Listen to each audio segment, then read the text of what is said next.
আমাদের ফোনে সবথেকে বেশি যে বাটনটা ব্যবহার করা হয় সেটা হচ্ছে আমাদের ফোনের যে পাওয়ার বাটন সেটা। তো কোনো কারণে যদি পাওয়ার বাটনটা আপনার নষ্ট হয়ে যায় এবং আপনার যদি এমন হয় যে দরকারি সময় ফোন করবেন বাট পাওয়ার বাটনটা কাজ করছে না, তো সেক্ষেত্রে আপনি কি করবেন এই নিয়ে আজকে আপনার সাথে আলোচনা করব, বা কি কি উপায় আছে যার ফলে কিন্তু আপনার হোম বাটনটা কাজ না করলেও আপনি আপনার ফোনটিকে চালাতে পারবেন। সো দেখতে থাকুন সম্পূর্ণ ভিডিও। ওয়েলকাম ভিউয়ার্স, কেমন আছেন আপনারা সবাই? আশা করি সবাই ভালো আছেন। আমি আছি আপনাদের সাথে Deepak Sarkar from Bengali tech squad. আর বেঙ্গলি টেক স্কোয়াডের নতুন এপিসোডে আপনাদের সবাইকে স্বাগতম। আর ভিডিও শুরু করার আগে সবার কাছে একটা রিকোয়েস্ট, যদি আমার ছোট্ট চ্যানেলটি আপনি এখনো পর্যন্ত সাবস্ক্রাইব করে না থাকেন, প্লিজ একটু অবশ্যই সাবস্ক্রাইব করে নেবেন। তাহলে যেটা হবে, আমি যখন কোনো নতুন ভিডিও আপলোড করবো সবার আগে দেখতে পারবেন এবং কোনো ভিডিও আপনার মিস হবে না। এবং আমি এই ভিডিওতে যে 2-3টে প্রসেস বলবো, হোম বাটনটা বা আপনার যে পাওয়ার বাটনটা সেটা যদি কাজ না করে তাহলে কী করবেন, এছাড়াও আপনি যে যেগুলো জানেন সেগুলো কিন্তু অবশ্যই কমেন্ট বক্সে লিখবেন, তাহলে কিন্তু আমারও জানা হয়ে যাবে এবং তার সাথে কিন্তু আমি ম্যাচ করতে পারবো, কম্বাইন করতে পারবো। সো অবশ্যই কিন্তু কমেন্টে জানাবেন যে আপনি এগুলো ছাড়া আর কি কি জানেন। তো আমাদের ফোনের সব থেকে জরুরি বাটন হচ্ছে আমাদের পাওয়ার বাটন।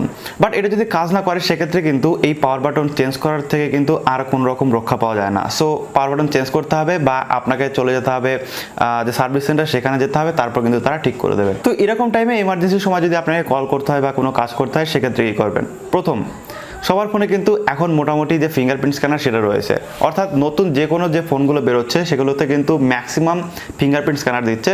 সো আপনার যদি ফিঙ্গারপ্রিন্ট স্ক্যানার থেকে থাকে সেক্ষেত্রে আপনার যদি পাওয়ার বাটন কাজ না করে সেক্ষেত্রে কিন্তু কোনো রকম সমস্যা নেই, আপনি জাস্ট ফিঙ্গারপ্রিন্ট স্ক্যান করে কিন্তু আপনার যে ফোন সেটা কিন্তু আনলক করতে পারবেন বা আপনি কাজে লাগাতে পারবেন। দ্বিতীয় পদ্ধতি, এখন অনেক ফোনে রয়েছে কিন্তু তাদের ইউআইয়ের মধ্যে জেস্টার কন্ট্রোল দিচ্ছে, অর্থাৎ অনেক সময় আপনি হয়তো দেখেছেন কারো ফোনে যে, বা আপনি নিজেও হয়তো করেছেন কোনোদিন, যে ফোনের ওপরে কিন্তু ডবল টাচ করলে হয়তো ফোনটা খুলে যাচ্ছে, আবার ডবল টাচ করলে ফোনটা বন্ধ হয়ে যাচ্ছে, বা অনেক সময় কিন্তু অনেক জেস্টারের কাজ কিন্তু আপনি দেখেছেন যে স্ক্রিনের ওপরে কিছু একটা এঁকে দিলে কিন্তু সেই অপশনটা খুলে যাচ্ছে।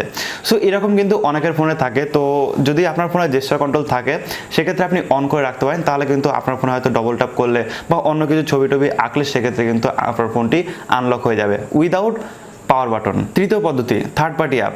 যদি আপনার ফোনে কোনো রকম জেস্টার কন্ট্রোল না থাকে সেক্ষেত্রে কিন্তু বিভিন্ন লঞ্চার আছে বা বিভিন্ন অ্যাপ্লিকেশন আছে যেগুলো কিন্তু এই জেস্টার কন্ট্রোলের সুবিধা আপনাকে দিচ্ছে। আপনি কিন্তু এগুলো প্লে স্টোরে পেয়ে যাবেন ফ্রিতেই, কোনো রকম সমস্যা হবে না।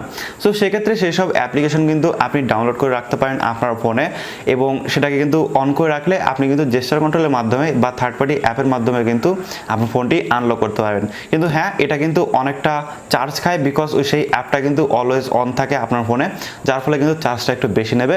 বাট আপনার ফোনে যদি হোম বাটন যতদিন না আপনি ঠিক করতে পারছেন সেই কয়দিন কিন্তু খুব সহজেই আপনি এই কাজগুলো করতে পারবেন। 4 নম্বর পদ্ধতি, চার্জিং।